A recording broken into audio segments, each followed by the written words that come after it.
Then the second wrong conception is to think that something which does not have the capability of causing dukkha causes it. Okay, in other words, that suffering or misery is caused by discordant causes. That's like saying that you plant carnations and you get apples. Okay? You understand what I mean by discordant causes? So this would be, for example, thinking that other people cause our dukkha, our misery. Yeah? No, it doesn't come from outside. They're not the reason of our samsara. Or thinking that there is an external creator who created us and put us in this situation.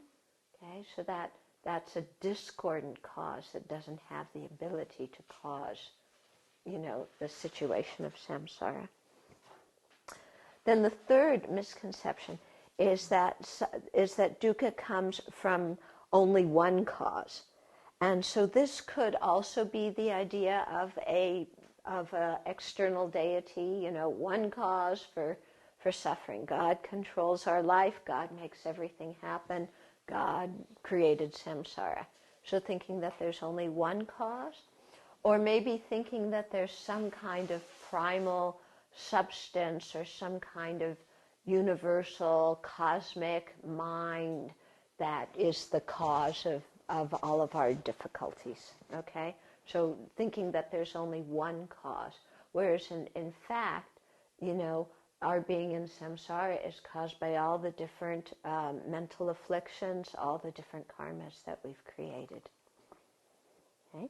And then the fourth misconception is thinking that the causes are fundamentally permanent and static, but just change a little bit on the outside.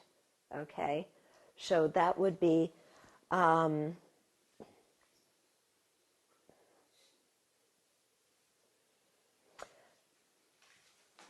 okay. So that would dispel the idea that samsara is permanent and unalterable. Because some people may say, okay, samsara, it's permanent, you can't change it, but of course everything's changing in our daily life all the time. So that idea of there's something permanent, but there's something superficial that's changing. Yeah, people might say that. So that is also a wrong conception, because everything, the dukkha and the causes of dukkha, they're all changing all at the same time. Okay, so the four attributes of the true origins are that craving and mental afflictions and karma, that they're the causes of dukkha, okay, because due to them dukkha constantly exists. Craving and karma are the origins of dukkha because they repeatedly produce all the multifarious forms of suffering.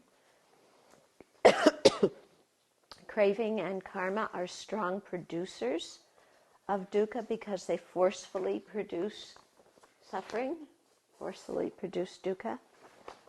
And craving and karma are conditions because they also act as the cooperative conditions that give rise to suffering. So that was when we were talking yesterday about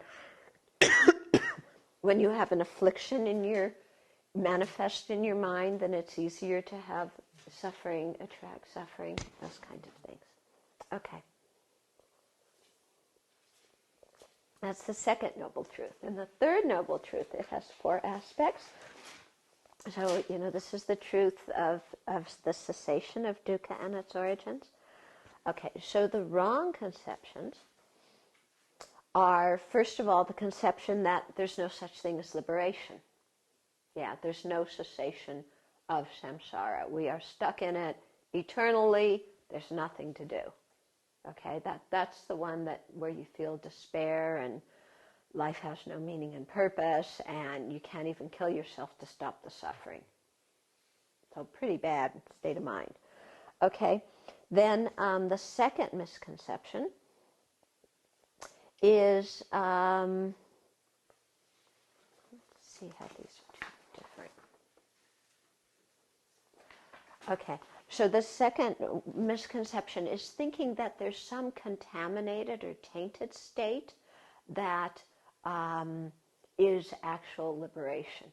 So, that's the example of people who get stuck in these very deep states of samadhi in the form and formless realms, where they're just, especially in the formless realm, where they're just, single pointed on, on space, on infinite consciousness, on nothingness, on, where there's kind of almost, it's difficult to see if there's perception or not perception because their mind streams are so refined in this samadhi.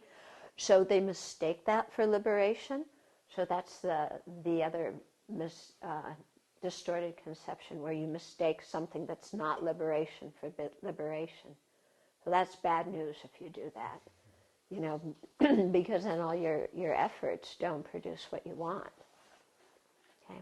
Then the third misconception is thinking that there's some other state that supersedes liberation.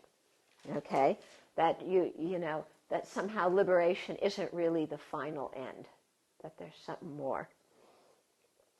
And then the last one is that you can attain liberation. The last misconception is that you can attain liberation and then fall back from it. Okay? So also that's not correct, because once you've eliminated the causes for misery, and which are the afflictions and the seeds of the afflictions, once those are all gone from the mind, then even if there's some karma that you had created beforehand that could cause rebirth, it no longer can cause rebirth, because there's no longer the qualities of craving and grasping in the 12 links that can make you, that can cause rebirth. So it's impossible to fall back into samsara once you've been liberated. Okay? So those are the 4 misconceptions involving true cessations, and then the 4 aspects that counteract them. Okay? True cessations are the cessation, that's the first aspect, of dukkha, because by being a state in which the origins of dukkha have been abandoned, it ensures that suffering no longer will be produced. Okay? Then true cessations are peace. Peace is the second attribute, because they pacify the torment of suffering. True cessations. You're on the third noble truth. Okay. Then true cessations are magnificent. Yesterday I said something like auspicious. This is a different translation. Magnificent, because they are the superior source of help and happiness. In other words, there's no superior state.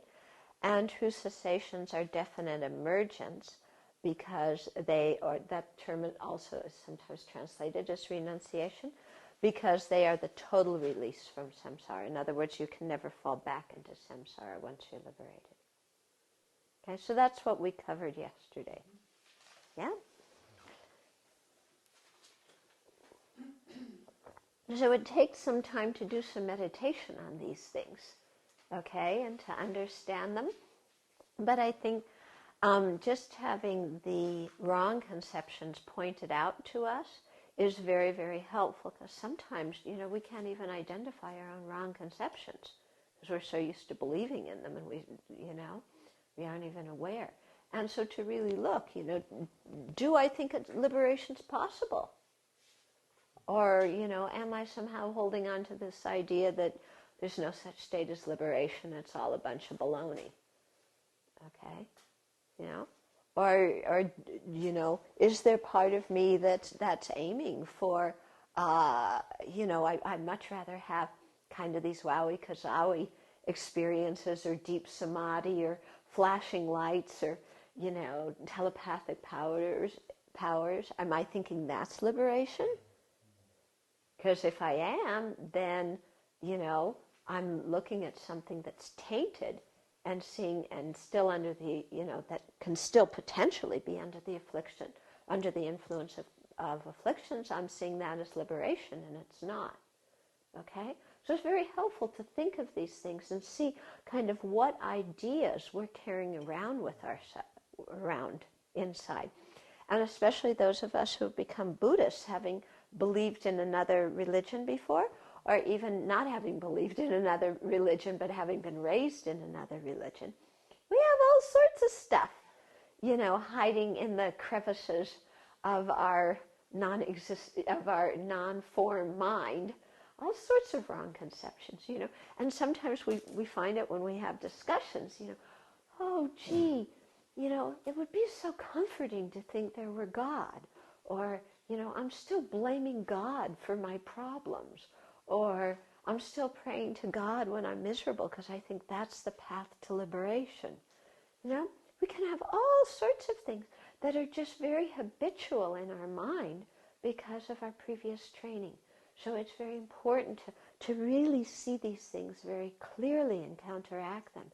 Because if we don't, then they're going to continue to adversely influence us. We confuse Buddha and God, and and then we think there's an external devil, and all sorts of things. And who knows what we grew up thinking? So it's important to recognize what's crawling around in our mind that we believe without ever having really made it conscious. Okay. Now, to move on to the fourth noble truth, which is true paths. So the true paths are consciousnesses. I think this is important because we tend to think of a path as something you walk on. So I'm going to get on the path. So there's the path to Buddhahood, the yellow brick road, and I'm going to get on it and walk it. Well, no, actually, when we talk about true paths, paths are states of mind. They are consciousnesses, okay? And in particular, of all the consciousnesses that aid us as we're progressing towards liberation, the consciousness that is the wisdom realizing emptiness is one of the chief ones we want to develop, because that's the one that directly counteracts the ignorance, which is the root of cyclic existence. Okay. Now, here are two topics that I think need some discussion. One is why is ignorance the root of the root of cyclic existence? That's one question. And the second question is, how does wisdom counteract the root of cyclic existence? Then the third question is, is it possible to generate that wisdom and eliminate the ignorance? So these are very important questions that we really have to think about and come to some conviction about if we're going to be able to actually oppose our own ignorance and get ourselves out of cyclic existence. Okay? So if we start out by seeing that afflictions and karma are the causes of cyclic existence, okay? That's the first step for us, to see that the causes are not an external deity, they're not other people, it's our own mental states, and it's our own karma that we've created, that lies latent in the mind stream ready to ripen in terms of our experiences. Okay, so first it takes us some time to get some confidence in that, to stop blaming other people. Yeah? We can see how difficult that is, can't we? Because many of us have been practicing a long time. What do we do the first time whenever something makes us happy? What do? So-and-so did this. So-and-so's not listening to me. So-and-so doesn't respect me. So-and-so's putting me down. So-and-so's making fun of me. So-and-so's bias. This is what we always do, is point outside. So just to see that it's coming from inside as a result of our karma, as a result of our own afflictions, this already is a big step for us, okay? But once we do that, then we're really going in the right direction. Then the step after that is, well, if the karma is caused by the afflictions, what is the root of the afflictions? And here is where we trace ignorance as the root of afflictions. And in the Prasangika school, ignorance isn't just a state of unknowing, but it's an actual misapprehension of the nature of reality. Okay? And so what that misapprehension is it's seeing things as inherently existent. Okay? What does inherently existent mean? It means that if you search for something with ultimate analysis, you can identify something that is that object. Okay? So if you're searching for the deeper mode of existence of something, you can identify one thing, put a circle around it, and say that is definitely the object. Okay? So it means that things would be independent of causes and conditions. Okay? Because you can only have one thing be that object, and that one thing can't change. So something would have to be independent of causes and conditions. It would have to be different from parts. It would have to be unrelated to mental labeling, to terms and concepts. So something that exists in and of itself, independent of everything else. That's something that would be inherently existent. And that's very often the way we feel about, for example, the self, the I, me. I am here. Thank you very much. There's this feeling of I as, nothing caused me. I am just here all the time, conscious, aware, in control. Yeah. I don't depend on causes and conditions. I am permanent. There is one me that never changes. Yeah. I'm in control, and I'm somewhere affiliated with this body and mind somehow. Okay? But there's a real thing that really is me. And we have that feeling inside, And because we have that feeling, then we have to protect that I that we think exists. If there's this real concrete I that's independent like that, and that's really there, then we better protect it. So that's why we get attached to things that make the self happy. We have aversion and anger and hatred towards anything that makes the self unhappy. Okay? We get jealous when we compare ourselves with others, or we get proud when we compare ourselves with others, or we get competitive. Okay?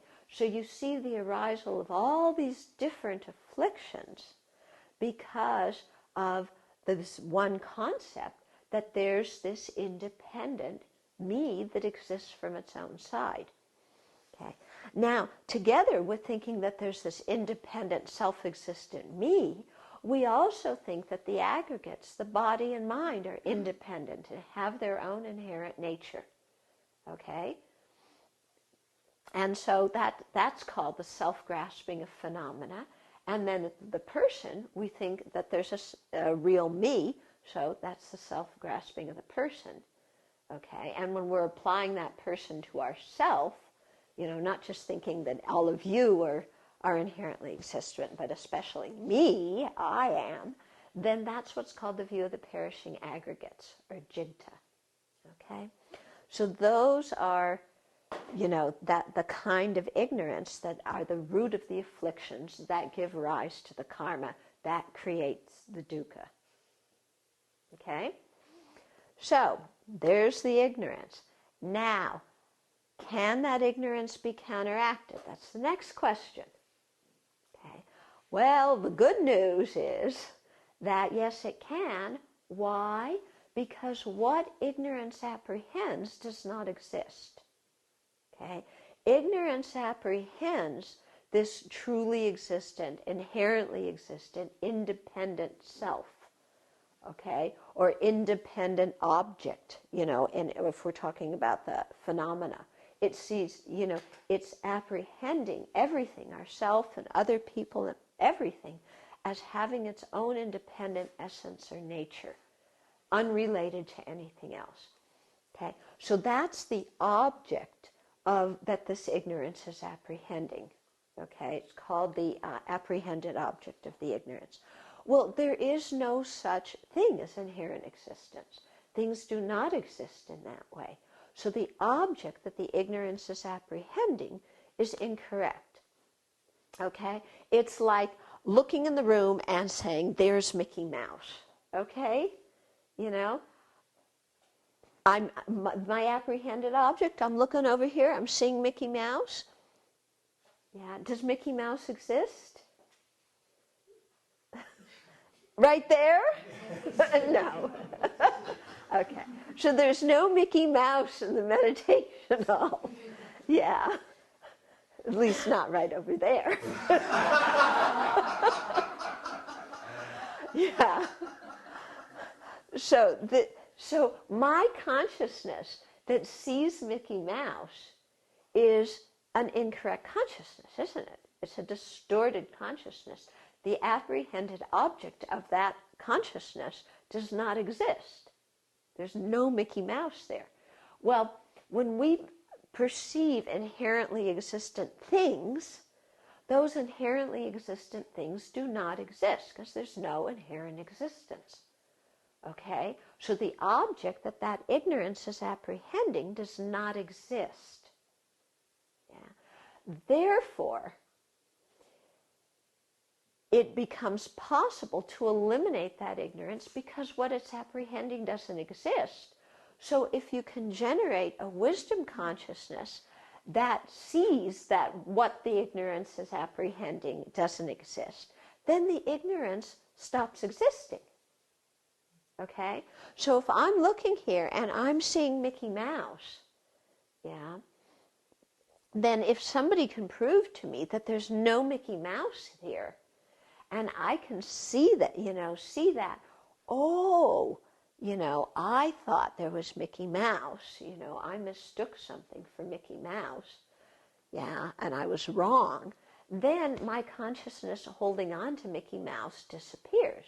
It can't stand up in the face of the wisdom that sees that there's no Mickey Mouse. So in the same way, when we generate the wisdom that sees that there is no inherent existence, in other words, the wisdom that directly, non-conceptually sees the emptiness of inherent existence, then that ignorance can't be manifest in the mind at the same time that the wisdom is manifest in the mind. Okay? So at the very beginning, we perceive, emptiness, first by inference, and that has a strong impact, but that's not clear and direct. Then we perceive it directly, but then in post-meditation sessions, we stop perceiving it, so we still start seeing the appearance of inherent existence. But at Buddhahood, then all the time, the mind is directly perceiving emptiness. And so then there's no more, ignorance. Actually, before you attain Buddhahood, you can actually remove the ignorance, At the 8th stage, Bodhisattva, they've removed the ignorance. The Arhats have removed the ignorance. Okay? But the idea is that the ignorance can be removed because there exists a wisdom consciousness that perceives the opposite of what is apprehended by the ignorance. Okay? So ignorance can be removed.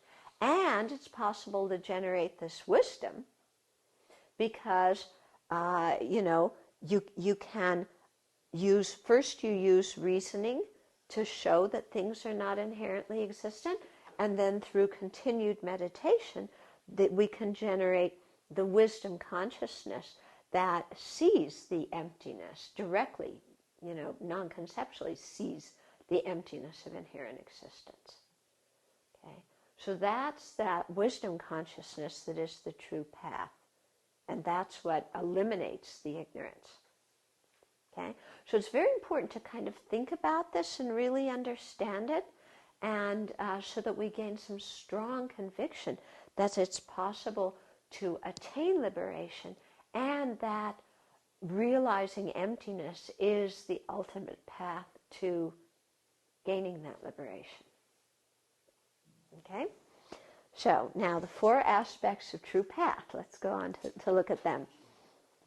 Okay? So the wisdom directly realizing selflessness, here selflessness means emptiness, is the path. Path is the first aspect because it is the unmistaken path to liberation. Okay? So this counteracts the misconception that there's no path to liberation. Okay? So somebody may say, well, there's liberation, but there's no way to get there. So again, that pessimistic doomsday mind of, it's all useless because you can't get there. You're born liberated, or you're not born liberated, and I wasn't born liberated, so forget it. Okay? So that self-defeatist attitude, thinking that there's no path. So that one counteracts that. Then the second one, the wisdom directly realizing selflessness is appropriate knowledge. Appropriate knowledge is the second aspect, because it understands the nature of bondage in samsara and release from samsara just as they are. Okay? So this eliminates the misconception that this wisdom is not the path to liberation. Yeah? So it's very important that we have that confidence that the wisdom realizing emptiness is the path to liberation. Okay? Because if we don't have that confidence, then we're not going to try and understand emptiness. We're not going to try and realize it. We're going to maybe think, the wisdom realizing impermanence is the path to liberation. Okay? Or we might think the wisdom realizing how to get drugs is the path to liberation. Yeah? So, we can be pretty confused about the path. So we need to really be certain that the wisdom realizing emptiness is the path. Okay. Then the third one is the wisdom directly realizing selflessness is accomplishment. Accomplishment is the aspect, because it achieves or secures the unmistaken path to liberation. Okay, so this counteracts the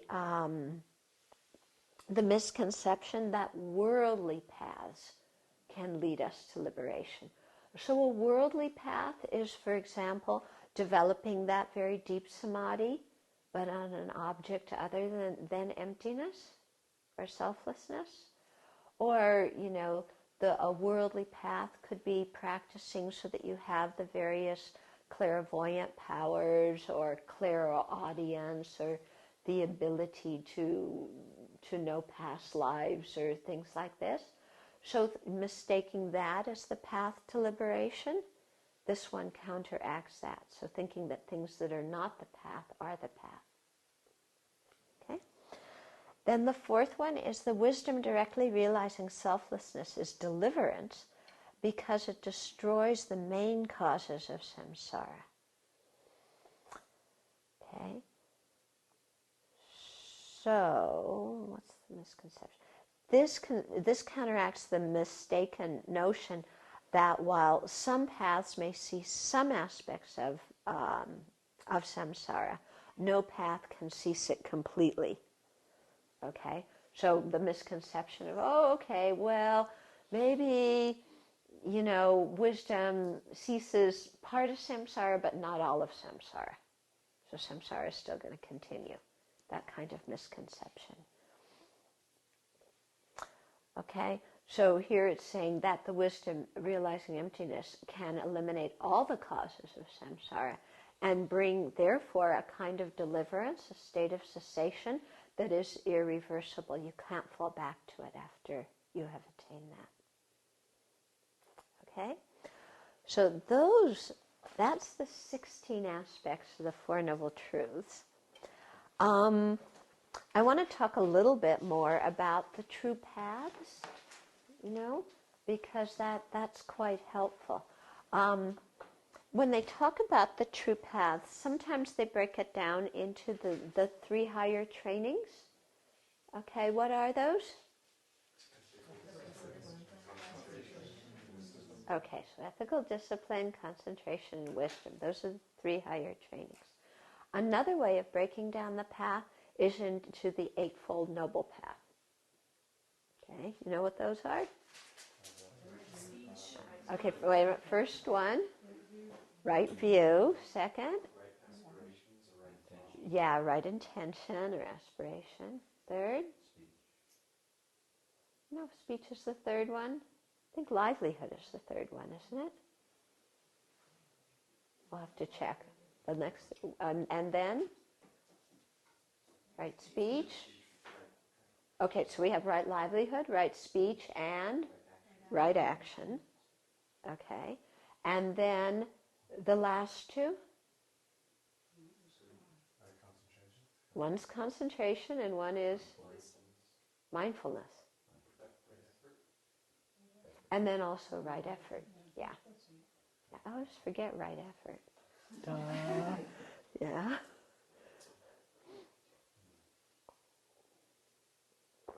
Okay, so these 8 can be subsumed in the 3. Yeah, true. Right view and right intention are subsumed in the higher training of wisdom. Right livelihood and effort, livelihood, speech, and action are subsumed in in the higher training of concentration. And right mindfulness and concentration are subsumed in the higher training of concentration. And effort is needed for all of them. Okay. So right livelihood, speech, and action, you said... Our right ethical discipline. Ethical. Did I say something else? Oh, I'm sorry. Ethical discipline. And right mindfulness and concentration are the higher training of concentration. I think sometimes they put ethical discipline in with that one too. They put effort in with that one too, but actually you need effort for all of them. Yeah, whenever they have effort, they never, know where to slot it in because you actually need it for everything. Yeah. Okay, so it's, okay. Why don't I stop right here for today and have some questions and then talk about the 8 in more depth tomorrow. Yeah. I was wondering, you just mentioned before that things like clairvoyance and being able to hear and see other realms and all sorts of things aren't the true path to liberation.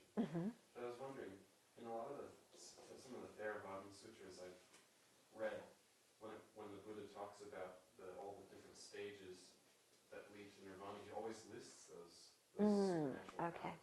Okay. So in the Pali Sutras, when the Buddha talks about the realizations that he gained before attaining liberation, he always talks about those the various miraculous powers and clairvoyances and things like that, the different cities. Okay, so but then we say, but they're not the path, the actual path to liberation. So what's up? The thing is that when you cultivate those powers, the miraculous powers, the clairvoyance, the clairaudience, the ability to know others' mind, the ability to see past and future lives, these kinds of things, that can be done with a mind that has renunciation and is aspiring for liberation, and those same meditations leading to those those powers can be done by a mind that has a worldly aspiration.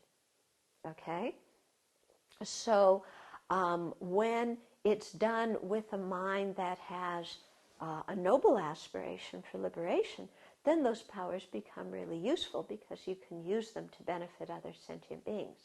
When those powers are gained with a worldly aspiration, sometimes they can be very dangerous. First of all, because they could be incorrect. In other words, you don't have complete clairvoyance or clairaudience or something.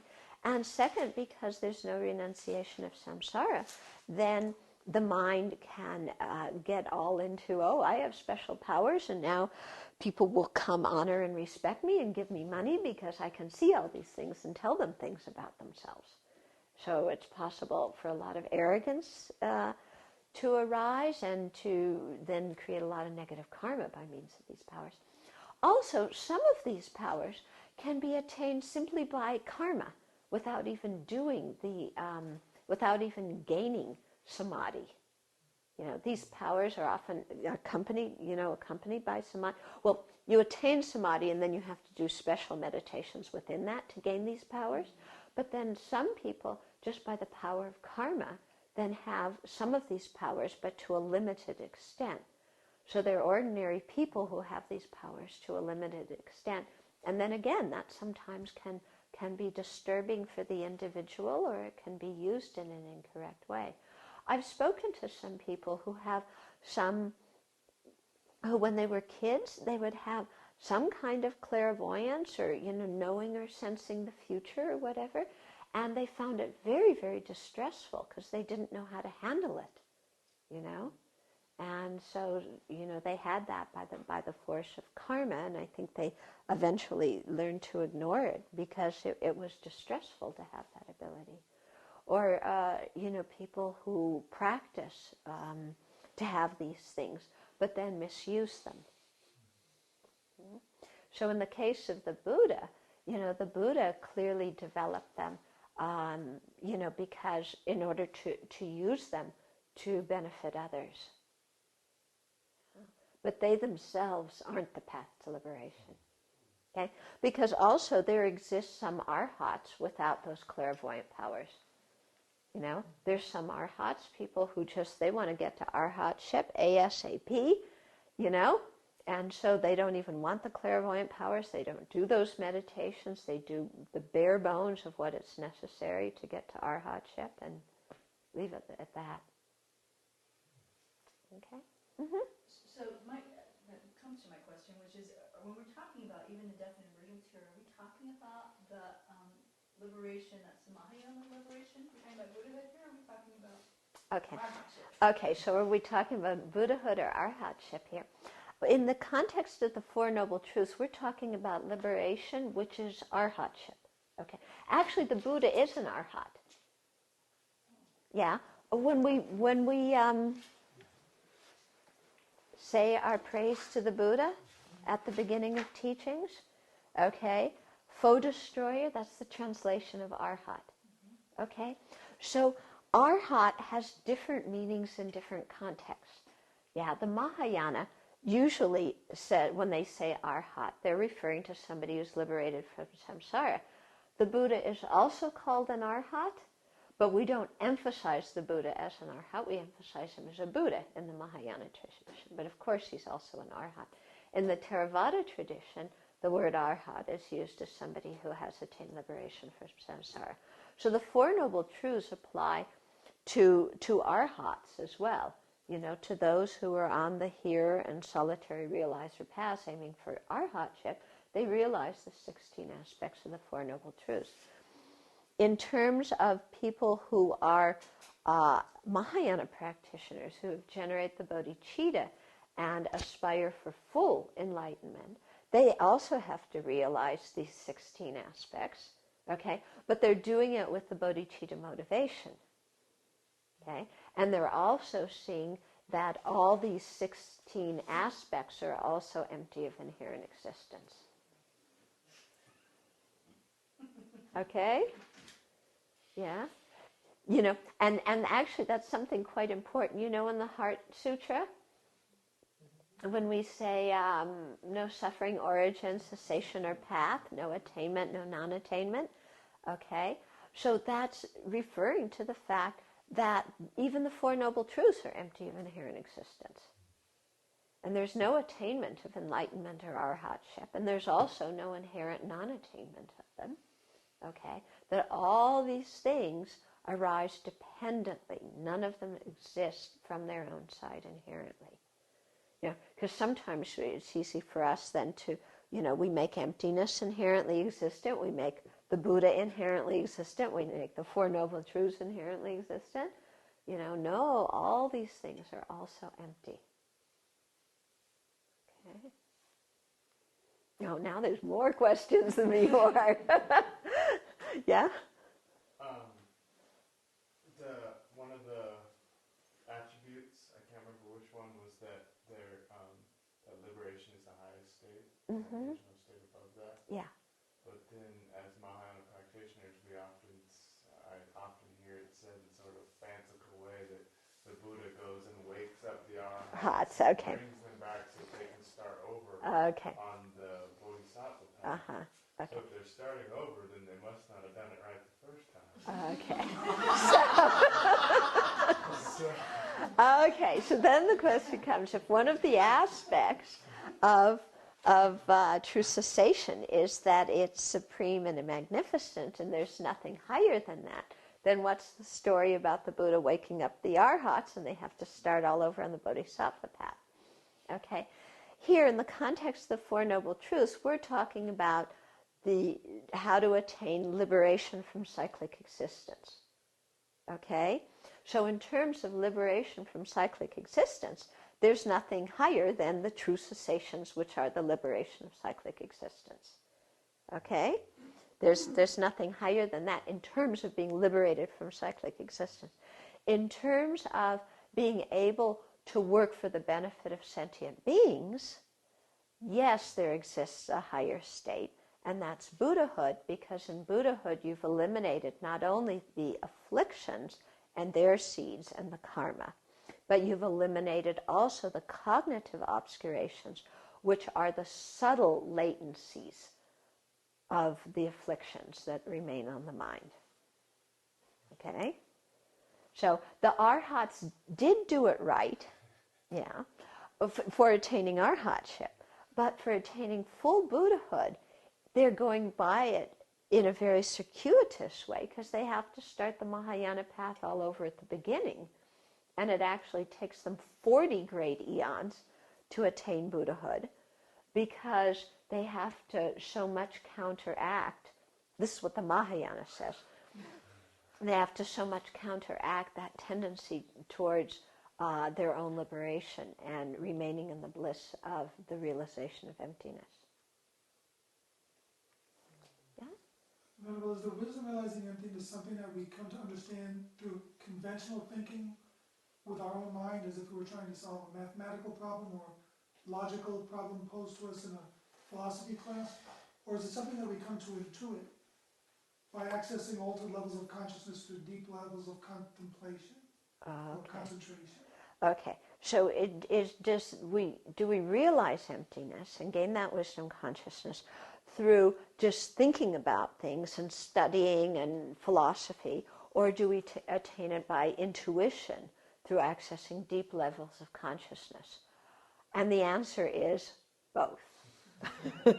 Okay, because we need to start out. They always talk about the three kinds of wisdom: the wisdom arising from hearing or learning or studying, the wisdom arising from contemplating or reflecting or thinking, and the wisdom arising from meditating. So we need all three, and all three help us to gain this wisdom and then deepen that wisdom. Because when they talk about how we go from having the wrong view to having the realization of emptiness, it goes through several stages. Okay, so right now we might start out with the wrong view. We think everything's inherently existent. Okay? Then, so that's definitely on the extreme of wrong view. Then the way we start out on the path is to begin to doubt that wrong view. So doubt inclined towards the right conclusion is the next step. It's like, well, you hear a teaching like this, then you begin examining and you begin to think, well, maybe things aren't inherently existent. I'm not too sure. Maybe they kind of look inherently existent, but maybe they aren't. Okay? So that doubt is a step better than the wrong view. Okay? You only come to have that doubt by listening to teachings. Yeah, we usually don't think of it ourselves. Somebody has to point it out to us. Then, if we continue to contemplate, things are inherently existent, things aren't. Is it possible to be inherently existent? If things were inherently existent, they should be findable, they should be permanent, but they're not. So eventually you come to what's called a correct assumption. And so you have a belief here that things don't inherently exist. It's not a firm, solid belief. It's not an inference, but it's a belief. So it's a step beyond the doubt. Okay? So you get that by listening to the teachings and by thinking about them. Yeah? Then the step after that is inference. And here you have an inference, knowing, things are not inherently existent because they are dependent arisings. Yeah? And so you really know that. So you're not just sitting there reciting the syllogism to yourself. Oh, things are empty of inherent existence because they're dependent arising. That's not the inference. That's just words, or at most it's the correct assumption. But the inference is when you've really examined and you've looked at things every possible way. How is it possible for things to exist? Things appear to me truly existent? Is it possible for them actually to exist in the way they appear to me? If they did exist in the way that they appeared to me, then what would be the consequences? And you begin to see that if things actually existed in the way they appear to us, that we would have all sorts of absurd consequences. Okay? Like things would be permanent. Yeah, because if they all had their own independent nature, they don't depend on causes and conditions, so they would never change. Well, that's dumb. We know everything's impermanent. Okay, so you begin to see that things can't be truly or inherently existent, and you get that very deep inferential ascertainment of that. Okay.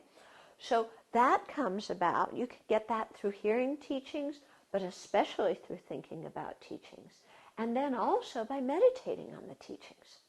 Yeah, because you can, at the way you enter into the second path, the path of preparation, is by having a union of serenity and special insight, a union of shamatha and vipassana, on emptiness, but it's not a direct realization of emptiness, because you're still seeing emptiness through the veil of a meaning generality or a mental image. It's not a direct perception.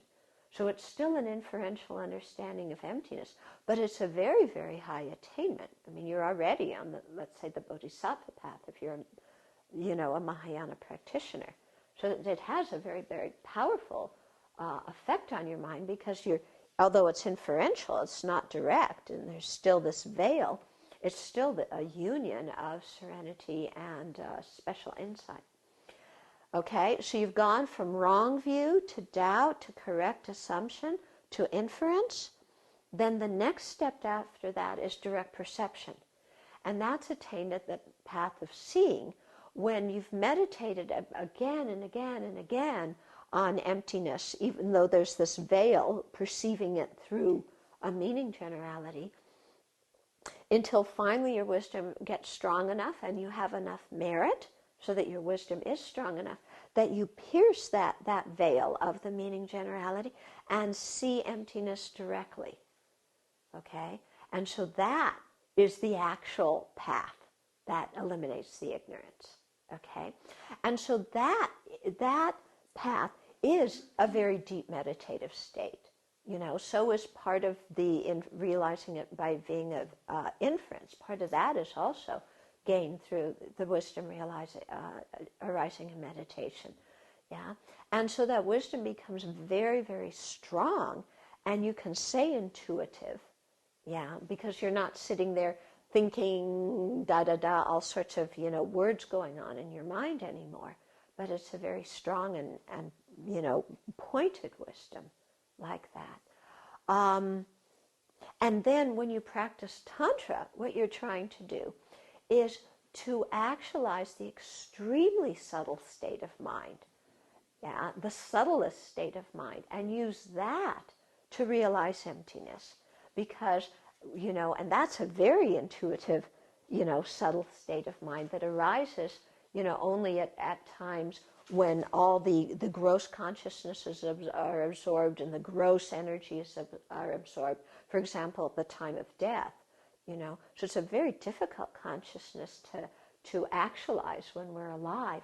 But if you can do that and have that realize emptiness directly, then because that consciousness is so subtle, it really removes the afflictions very, very quickly, and roots them out very quickly, as well as roots out the cognitive obscurations very quickly. Okay? So you need both, yeah? And, not realizing this, some people, I think this is where some people go astray. They think, oh, the realization of emptiness is just, I sit here and then I get to more and more subtle states of mind or subtler intuitions or whatever, and then emptiness appears to me. But from the Prasangika viewpoint, at least how I've studied it, that isn't what happens. That you definitely need to hear teachings and follow that whole process. Okay? Because otherwise, our mind can, we can sit in meditation and have all sorts of intuitive experiences. But whether those things are of the ultimate nature, who knows, I mean, people have intuitive experiences of God. But from a Buddhist viewpoint, there's no such thing. Yeah? So just because we experience it doesn't necessarily mean it exists. This is why, reasoning is so important. Yeah? Otherwise, our mind can make up all sorts of stuff. And I said just because we experience it doesn't mean it exists. I should say just because we think we experienced a certain thing doesn't mean that we did. That's a more accurate way to say it. Yeah? I'm new to Buddhism, and I have to say that a lot of this is over my head in terms of the teachings and even the terms. Uh-huh. But I'm relating to some of the very practical wisdom and find it really helpful. One of the recitations that we do that I'm struggling with a little bit is when the Tara, and they talk about the wrathful frown and you slay all your foes and you're a destroyer. And it seems so un-Buddhist to me. Like, if you're not supposed to generate negative karma, how are we revering somebody who's slaying all of their foes? Okay. So when we, Buddhism is always advocating peace and compassion and care and concern for other sentient beings. And then we read the Tara prayer, and she has a wrathful frown, and she's stamping her feet, and she's destroying all her foes without exception, and everything like that. So again, what's the story? Tara's foes are the afflictions and the karma. Okay? So that's why an arhat is called a foe destroyer, because they've destroyed the foe of the afflictions. What about the zombies, centaurs, and yakshas? Okay. So the zombies, centaurs, and yakshas. Okay, now we're getting to the really thing. Okay, so these are other sentient beings who have many wrong conceptions, or sometimes by the force of karma, they interfere with people's dharma practice or with people's with people's happiness. Okay, so when it says that Tara is, overcoming them, it means that she's such an incredibly skillful teacher that she finds a way to reach these sentient beings and change their minds so that they become pacified. But isn't it up to every individual to be responsible for themselves to change their own minds? And so, how can she externally change their minds? Well, yes, we all have to change our own minds, but we're influenced by the teachers that we meet, aren't we? Yeah. Well, if you're a yaksha and you have some good karma and meet Tara as a teacher, she's going to know how to explain the Dharma to you so that you get it. Yeah? Or she'll know how to, even if you can't get it, you don't have the ability to understand the Dharma right at that time, she'll know the right way to guide you in a gradual way to help you to create the karma so that your mind will be able to understand at some point in the future. And if I don't get it, will she destroy me?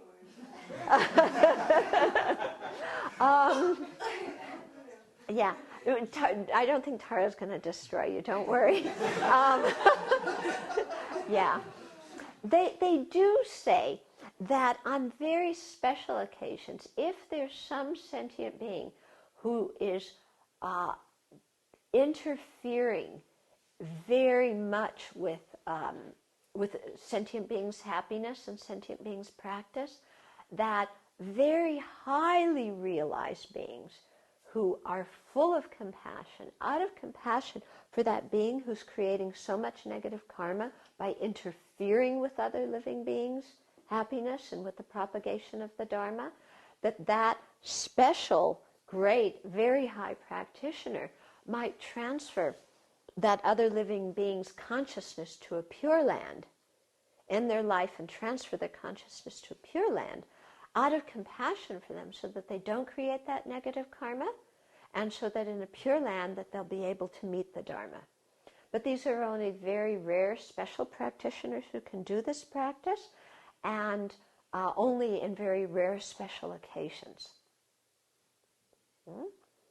So actually, if Tara transfers your consciousness to a pure land, you're in good shape. Yeah? Yeah.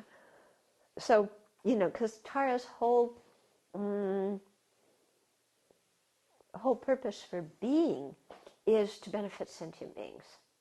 Tara's not going to do anything that is at all ultimately harmful to anybody.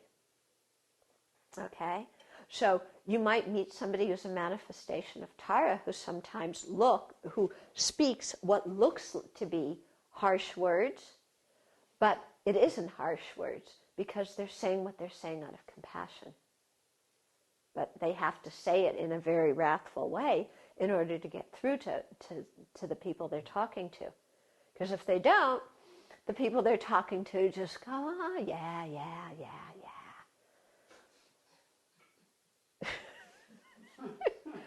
Some people here are laughing. Maybe they understand.